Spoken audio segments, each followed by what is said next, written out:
Um, and if you do have any questions, just feel free to pop them in the chat. But welcome, Jacob.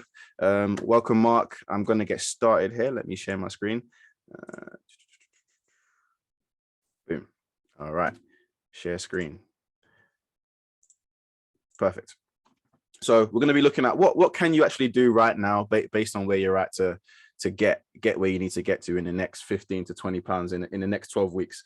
And if you guys got any different goals, maybe some of you guys on here are looking to maybe bulk up or something like that, please drop it in the chat, because I'll probably make some time to talk about that as well. These are some of the things we'll kind of go through, you know, how does fat loss actually work?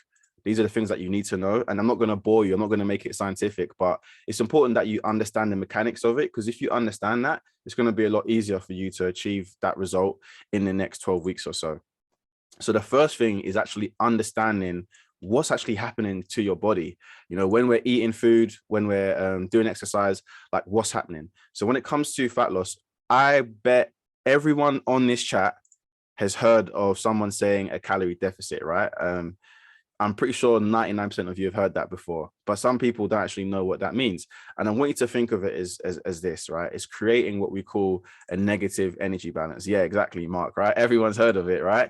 So the main thing here is don't get too wrapped up in the science of a calorie deficit. All it means is that your body has less energy than it needs, and it basically helps you burn the fat. So if you think about this side of the equation, this is what we consume, right? Energy absorbed. Breakfast, lunch, dinner, snacks, drinks. Has anybody tried intermittent fasting before? If you have, just drop a yes in the chat if you've tried intermittent fasting. So for some people, this looks like lunch, dinner, and snacks because they skip breakfast and they do fasting, so on and so forth. So this is all the energy you consume in a day. Now, this is all the energy you expend. Our bodies naturally have an amount of energy it burns even when we're resting. If you laid in bed all day, you're still going to burn calories. So we've got resting burning. Then when we digest food, again, we burn calories. Any activity throughout the day, working, walking around, walking your dog, cleaning the house, again, that burns calories. And then exercise. Look at the two smallest things here, exercise and digestion. So a lot of people think to lose weight, they need to do these, they need to do this and this. But really, it's all about this side. If you can make this smaller, then you create this calorie deficit. So it's all about consuming less than what you burn, consuming less and burning more, and that creates calorie deficit. So that's a simplified version without boring you guys with all the science of it. And if you've done a intermittent fasting, you may have found that it's easier for you to create that. So the actual process of fat loss itself, that excess energy in your fat stores, they basically they get broken down into usable energy. And as that calorie deficit continues over time, your body just continues to use that fat as energy, and then you reduce your body fat. Those cells get broken down, and that's how you get that nice lean look that especially a lot of us people are looking for, especially the guys and the girls. So one thing to bear in mind when it comes to losing weight is you don't want to lose weight too quickly. You want to be aiming for about 0.5 to 1% of your current body weight every single week. So for me, for example, I'm 100 kilos. Well, I'm not actually, but if I was 100 kilos, I'd be looking to lose about half a kilo to 1 kilo per month. And that's about 1 to 2 pounds per week as a general rule of thumb. And some of you may have tried these diets where you've done keto or something like that, and you lose a lot of weight very quickly. The issue with some of those things is you sometimes end up losing a lot of muscle mass. And if you've done keto before, again, drop a yes in the chat for me, because I've definitely tried keto and it was very difficult for me. I couldn't sustain it. But if we're looking at 12 weeks, if you're a 225-pound man, in 12 weeks, you can look to lose 15 to 25 pounds. And that is a good amount of weight by the time we get to Christmas, right? That's like a nice, healthy target. And that's something you really want to try and be aiming for with your consistency with the calorie deficit. And I'm going to pop something in the chat real quick, just because I'm sure some of you might be wondering, well, how do I actually work out what my calorie deficit is? I'm just going to pop this link in the chat. And all you would need to do is just pop in your details here. So male, put in your age, whatever it may be, how much you weigh. Let's say I weigh 200 pounds. You put these details in and it will tell you exactly what to do. So I'm going to pop this in the chat. And this is more accurate than using the calories from MyFitnessPal. And I'm going to explain why that is in a second. Let me continue presenting. So some of the practical steps that I kind of want to go through with you, and I'm going to share my screen as well on my phone as well to show you something. So you want to calculate your calorie deficit. I've just posted in the chat. You can take that link and that will show you what to do. The next thing is obviously analyzing your eating habits. Some of you guys said you've tried intermittent fasting, Jacob, Mark. So if you tried that before and it's something you enjoy, there's nothing wrong with doing it. If you try keto and it's something you enjoy, there's nothing wrong with doing it. But the ultimate end of the day is being in a calorie deficit. Another thing you want to try and do. Now, this is the hard part, right? Work, family. How can I prepare 3 or 5 healthy meals per week? You want to try and find easy solutions. Maybe it's sometimes you get the rotisserie chicken from the supermarket that's already cooked. Then all you got to do is make some rice and some pasta and some vegetables. Another thing is, don't try and be too strict. I like to give my clients 2-3 meals a week. And what does that mean? That basically means that you can pretty much have what you want 2 times a week. And that keeps you sane, because a lot of this journey is mental rather than physical. The next part is obviously exercising 3 to 5 times per week.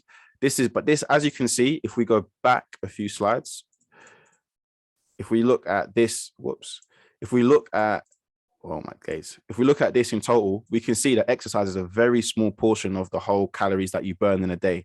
So rather than thinking just about exercise, think about doing your 10,000 steps. Think about making sure that you're lowering your consumption, right? Because changing this is quite difficult.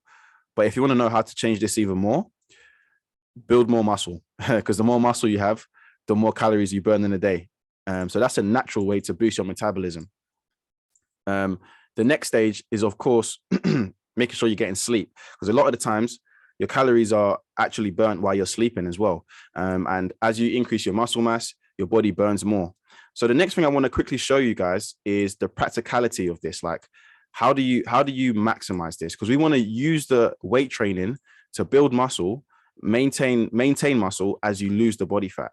If you diet too aggressively, what happens? You lose muscle. Weight training needs to be intense, but it doesn't need to be crazy. So I'm just going to share with you what I do with some of my current team members, so you can get an insight as to how it actually works and what you should be aiming to do. And you guys can do this in your own way. You don't have to do it like this. You can do it using Google Sheets. You can track everything, but there's a few key factors I want you guys to consider here. So I'm going to get out my own profile and show you some of the practical things that we do. And I think you're going to find some value in this, because you can apply this to what you're doing right now. So how many of you guys track all the weight that you lift in the gym? If you do, just pop a yes in the chat. That would be really interesting to know.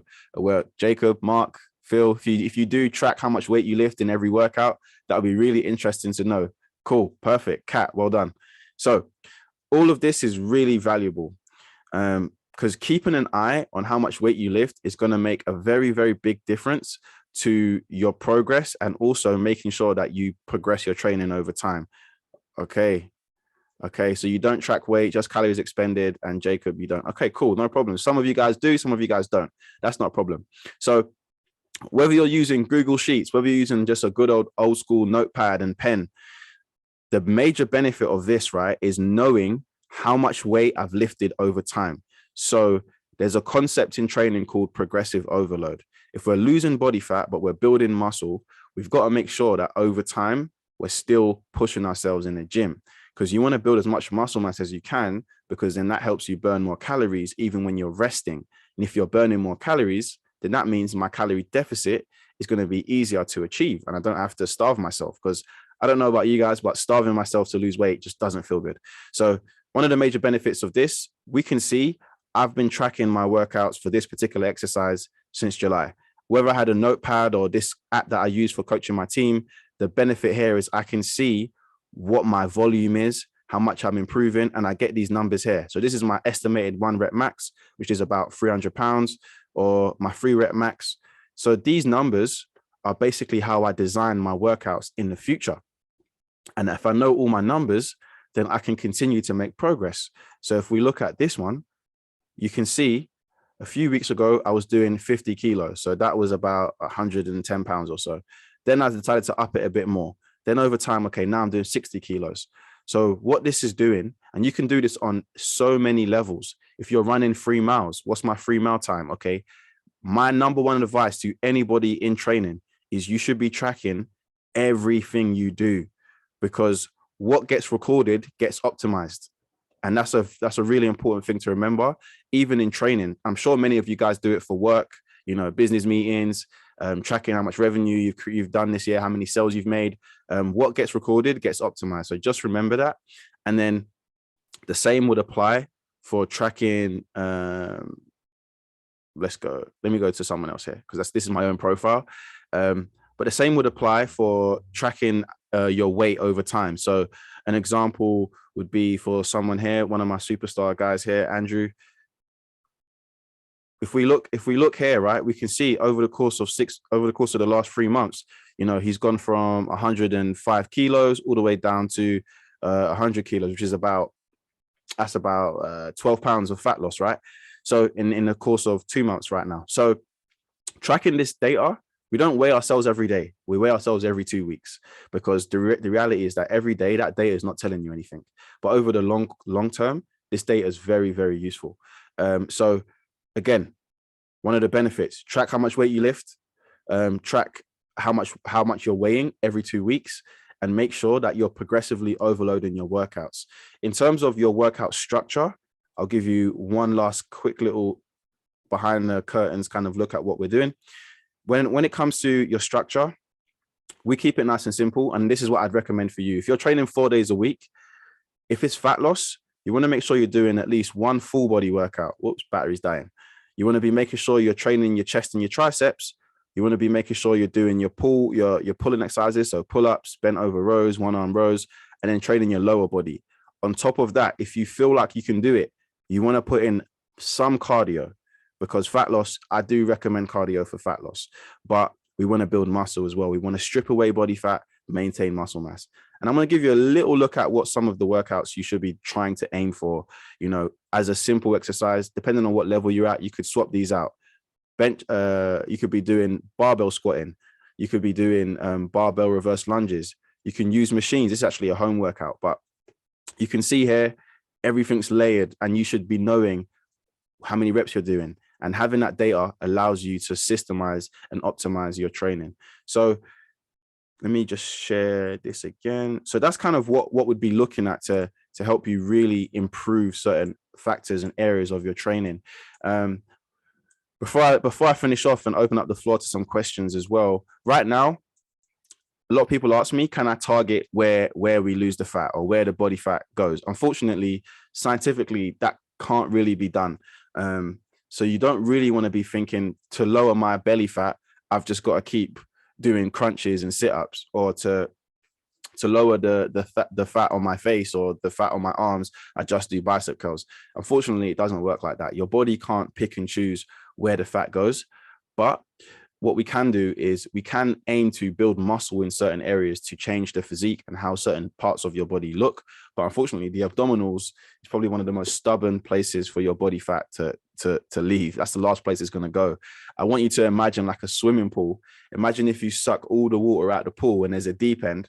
The last part of the pool that's going to get taken out is the deep end of the swimming pool, right? And unfortunately, the body fat in the stomach is kind of like that for some of us.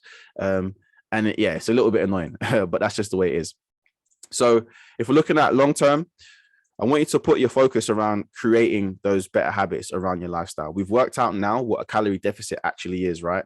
And if some of us are working in offices or working from home, think about your surroundings. Are you creating healthy surroundings, healthy snacks, fresh fruit, nuts, making those slight changes to your daily schedule and understanding how many calories you're going to have is going to make a big difference. Another thing is to plan ahead. Give yourself an hour or two on a Sunday to maybe prepare some meals.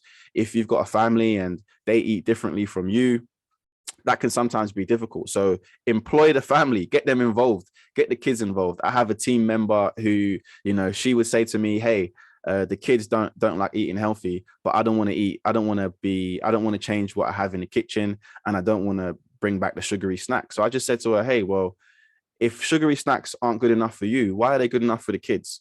You want them to have healthy habits too, right? And she like, oh, I didn't think of it like that. And it's true. We don't think of it like that. We think, oh, the kids are not going to be happy, but they'll get used to it. They'll start eating healthy too, and they'll start to enjoy it. Yeah, but you still have treats. Keep treats around. Don't throw treats away.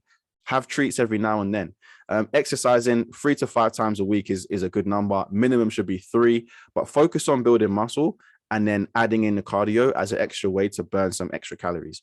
And then patience, man. Patience is going to be the king to all of this. You should be looking to lose about 0.5 to 1% of your current body weight each week.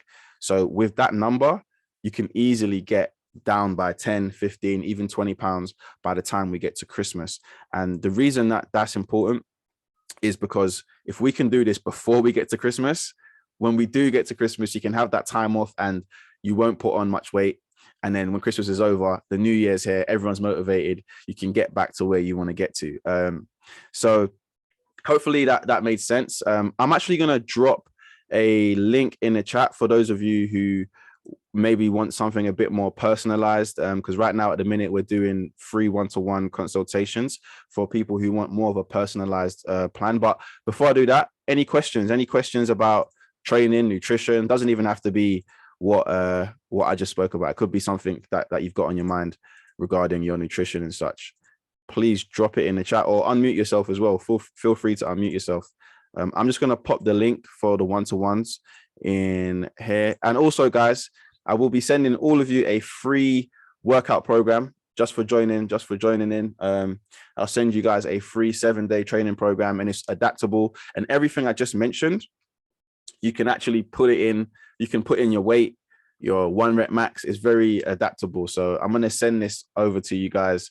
Actually, let me put it in the chat as well. So I'm going to put the link to this workout program in the chat.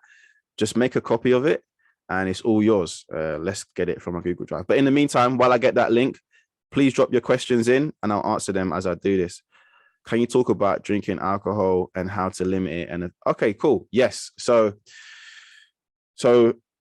I'll kind of talk on 2 levels here. So one of the major things, the reason that losing weight and drinking alcohol is so difficult to do at the same time is because alcohol basically limits your ability to burn calories. So what happens is your body treats alcohol like a toxin. Well, it is a toxin. And then your body stops burning calories from fat and from carbs, from glucose. It just wants to burn the toxin.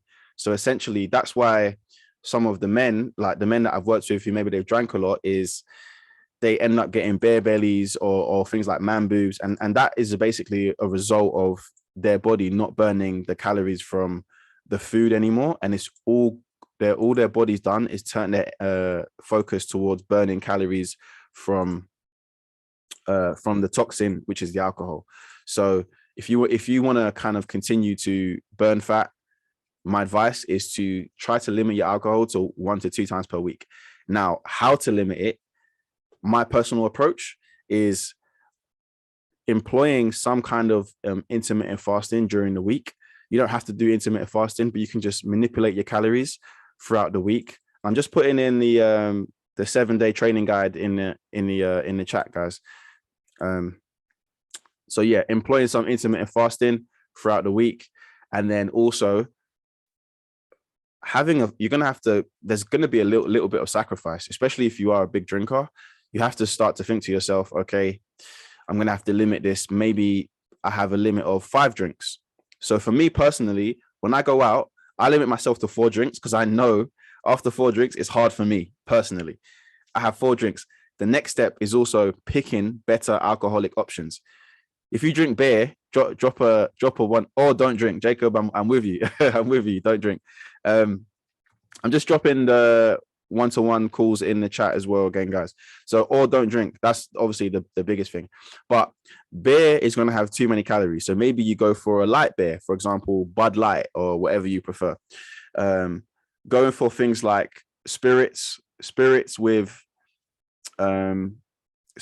like low calorie soda. So like a whiskey with a diet soda, a diet cola. Those are the low calorie options you can go for. Wine is always the best option, to be honest. Wine is quite good. Champagne is quite good. It's like 90 calories a glass. So you want to try and go for low calorie options, or like my friend Jacob here says, don't drink. Any other questions? And guys, I've just put the link in if you want to go through this, but on a one-to-one granular level where I'm going to break down and create a game plan for you. So feel free to hit that link. It is now in the chat for everyone to view. Any other questions in regards to anything specific you might need to know about how you can drop some weight? Phil, Kat, Jacob, Mark, P. I only got P. Your name ain't on there. If you've got any questions, please feel free to drop them in. Yes. I thought wine is fattening. Good. I will. Oh, Peru. Okay. Thank you. Thank you, Kat. How long does it take to your body to stop burning alcohol? For example, if you drink on Saturday, how long is it working on toxin? Okay, cool. So two questions in there. So is wine fattening? Essentially, nothing's fattening. So that might sound weird, but you can eat whatever you want and still lose weight or gain weight. It's all about your calorie numbers. So it's all about the numbers. So let me just share my screen again so you can actually understand what I mean here. Boom. Let's go here. So if we take it back to this diagram, it's all about the numbers. So imagine for the whole day, all I had was wine. I'm not going to get fat as long as I'm in a calorie deficit. So as long as I'm in a calorie deficit and everything I've burnt is bigger than this, then I'm not going to get fat. So whether it's wine, whether it's donuts, whether it's McDonald's, Burger King, as long as this part right here is less than this, I'm going to be absolutely fine. So wine technically is not fattening. How long does it take for your body to stop burning the alcohol? So it depends on how much alcohol you have, but essentially your body will probably burn through alcohol within probably around 18 to 24 hours. But obviously the more you drink, the longer that becomes. So if you had a drink on a Saturday, it depends on how much you drank, but you should be fine by Sunday. But if you had lots to drink, like let's say we're talking beer, if you had like 10 to 15 pints of beer, you know, that's probably going to linger over until Monday. Oh, yes, MyFitnessPal. Thank you for reminding me. This is one last thing here, guys. And this is actually really important. Thank you for reminding me, Kat. If you guys want to lose weight, this is the next most important part of the process that a lot of people get wrong. So let me get my phone up again. That was a really cool thing, by the way. And guys, don't forget, if you want to, how can I? Cool. Lovely. I'm gonna answer both of those questions. Oh, yeah, there we go. So, oh, we've got a latecomer. I'm gonna let you in, but we're nearly done. So what I want to show you guys with MyFitnessPal, which you should be able to see on the screen, is I put the link of the TDE calculator, right? But the biggest issue with MyFitnessPal is you have your goal here, you put in your food, and then we've got the exercise, right? But sometimes, and I've done this before in the past, is if you've got an Apple Watch or a smartwatch, sometimes what happens is it adds in the exercise right here. I'm just going to put one in just randomly, but Apple Health Workout, whatever it may be. Let's just say it burnt 200 calories. Cool. Boom. But what you can see here is that it adds exercise, right? And then it adds to this number. So if we look, it says 1,700 calories plus minus my food. I didn't have any food, and then 200 calories. But this is incorrect, because if this is the number for my calorie deficit, then what I'm burning, I shouldn't be allowed to eat that back. Because if we look at the original image that I showed you before, this doesn't play a big enough role. Plus, my smartwatch is incorrect. My smartwatch is not accurate. Smartwatches have been shown to be inaccurate by 30 to 40%. So these numbers are incorrect. And then it's telling me to eat more while it's telling me to eat more here when my goal is this number. So the number one thing you need to do is get rid of all the exercise. Get rid of the exercise. And then in terms of managing, my advice is maybe 5 or 10 minutes while you're in bed is plan your next 2 to 3 days of food. So I know that every day I always have eggs. I'm like a creature of habit. I have 3 eggs every single day without fail. Oh, come on, MyFitnessPal. MyFitnessPal's got the adverts. I have 3 eggs without fail, and I always have a protein shake. That's just what I do every day. That's like my routine. You guys have routines, right? For the most part. So Yeah, exactly. Disconnect your Fitbit from MyFitnessPal. So that's what I do right there. And I would plan this out 3 days ahead. So I'd press this, I'd put in my meals for tomorrow, I'd put in my meals for Friday and then Saturday. And if you don't know your meals, i.e., I'm going out to eat with the family, then you just take a little guess. Because I know if I go out, I'm going to, let's say I'm going to a restaurant, I'm going to get steak. I'm going to get some sizzling steak and I might get some fries, for example. And I just take a small guess of what that is. So at least I have a rough idea of what the numbers are. That way, I don't have to guess my numbers. And I know that I'm still going to be in a calorie deficit. And that means I'm going to lose that 1 to 2 pounds in a week. So MyFitnessPal is really going to be the only tool that's going to get you to where you need to get to, because this helps you. It's a numbers game. And for those of you that maybe, you work in business and you guys are really into your numbers, it's a numbers game. And as long as you know the numbers, you are always going to get the result. It creates a predictable outcome. Some people talk about how tracking food can cause eating disorders, but eating disorders are actually very, very rare. It's a lot rarer than we think, but it's publicized a lot, which is why we start to think that it happens more than it actually does. But it doesn't happen as often as we believe. And if you do start to feel like this is becoming obsessive, take a step back. Don't track anymore. Take it off for a week or two. Phil, discomfort, left knee pain. So one of the major things, I've had 2 knee surgeries. I've dislocated both my shoulders. So when it comes to the pain as you get older, is obviously how strong you are. Are you still strengthening these areas? So are you doing strength work on your shoulders? Are you doing some strength work on your legs? And then especially for knee injuries, you need to make sure that you're doing some single leg work. And what I mean by that is, are you doing lunges? Are you doing single leg step ups? Are you doing single leg extensions, single leg presses? All these single leg exercises are going to make a huge, huge difference.